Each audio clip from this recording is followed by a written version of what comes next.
Eyewitness Testimony Too Unreliable to Trust by the Week Staff, November 4, 2011. Are eyewitnesses reliable? They are mistaken far more often than people think. Every year, more than 75,000 eyewitnesses identify criminal suspects in the U.S. And studies suggest that as many as a third of them are wrong. Mistaken eyewitnesses helped convict 3/4 of the 273 people who have been freed from the U.S. prisons on DNA evidence presented by the Innocent Project, a nonprofit legal organization that challenges dubious prosecutions. After a comprehensive 2-year study of eyewitness testimony, the New Jersey Supreme Court concluded that it often leads to false identifications and recently ordered new rules on how such testimony is treated in the courtroom.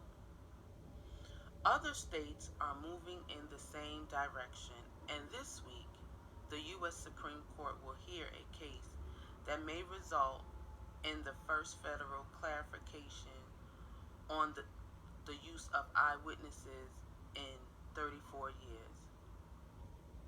Why are so many eyewitnesses mistaken? Human memory is fragile and malleable. More than 2,000 studies on eyewitnesses in recent decades have determined that recollections are prone to decay, distortion, and suggestion. Honest, well-meaning people often simply misremember or misreport what they have seen. In one 1974 experiment, for example, more than 2,000 people were shown a 13-second video clip of a mugging, followed by a 6-man lineup. Just 14% of viewers correctly identified the perpetrator, a success rate lower than that of random guessing. In a 1999 study, 150 college students watched videos of a shooting and then a 5-man lineup. Every one of them identified a suspect, even though the culprit was not pictured. Factors such as fear, poor lighting, the presence of a weapon during a crime, and the passage of time have all been shown to cause mistakes in identifications, even when the witness is the victim of the crime. Witnesses are particularly inaccurate. Studies show when asked to remember the facial features of someone of a different race. The first question is, in your own words, state the main idea of this reading. Be sure to explain the argument being made. The main idea in this reading is that your mind can play tricks on you, and people think different, because eyewitnesses can be reliable depending on the situation, depending on depending on how comfortable they are. And it just has to know that people, they think different, and they see different. So the main idea is that it can be mistaken, but it all depends on the person itself. The second question is, identify the 3 most powerful examples that the author uses to support his arguments and explain what makes these examples so effective. In one of the articles, The Rapist Who Wasn't, the victim became so fixated on her perpetrator, the person who she thought committed the crime, that she couldn't even identify the person who really committed the crime. She was so determined that that was the person. She remembered his face, and that was the person, and when they asked her to identify the person who committed the crime again, she picked the same person, and it was not him. DNA proved that it wasn't him. So that's when you become so fixated that you just can't see past what you want to see. The second one example is when he said, "How do police play um, a part in this? How do they play a part in this?"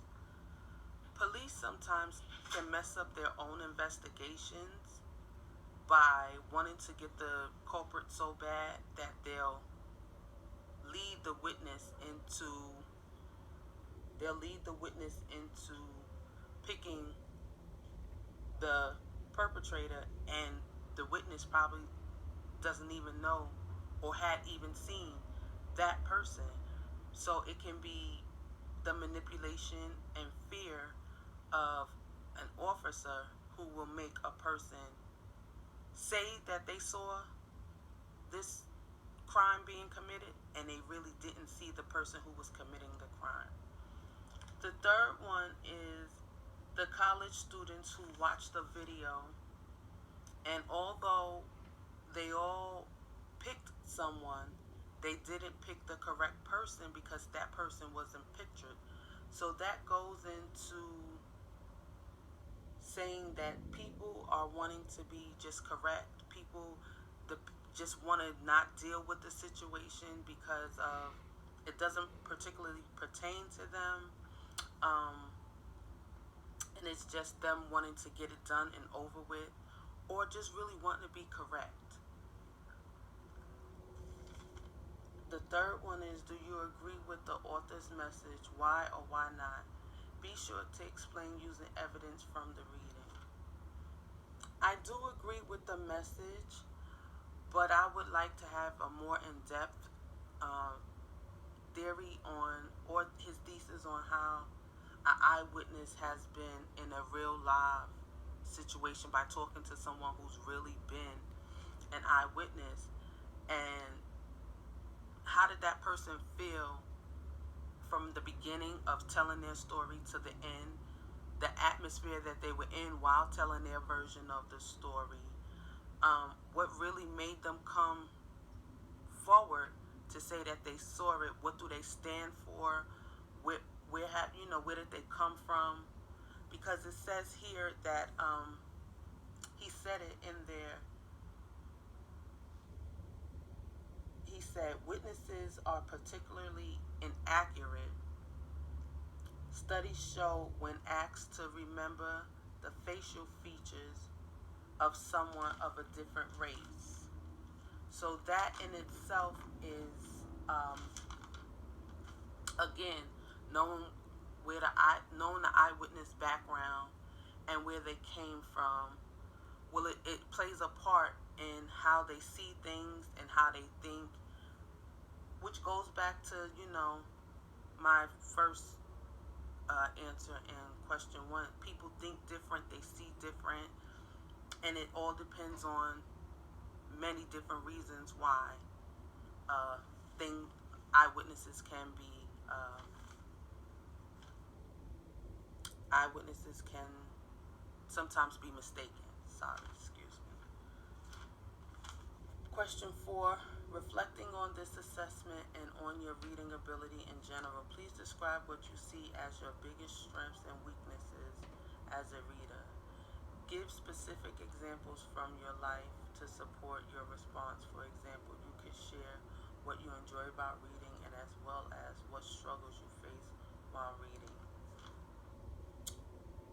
My strength is I always see the bigger picture in some of my readings. I see what the author is saying, but I also might see something different. If I have to read out loud, I get nervous, so that's a weakness, but I'm working on building that. It also, my other weakness is if the book is not interesting within the first 4 to 5 pages, I tend to not read that book, but I'm learning to just look past that because it might really be something in the book that I'm supposed to know or learn and grow from. So the weakness is if it doesn't resonate with me, I tend to leave the book alone, but I'm learning how to look past that. It might really be something interesting because all books that I read, I really wanted to be a part of something I can relate to because it happened to me or it happened to somebody I know.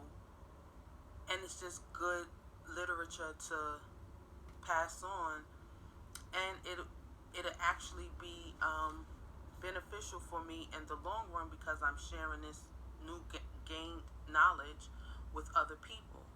So this is my answers for the reading portion of the test.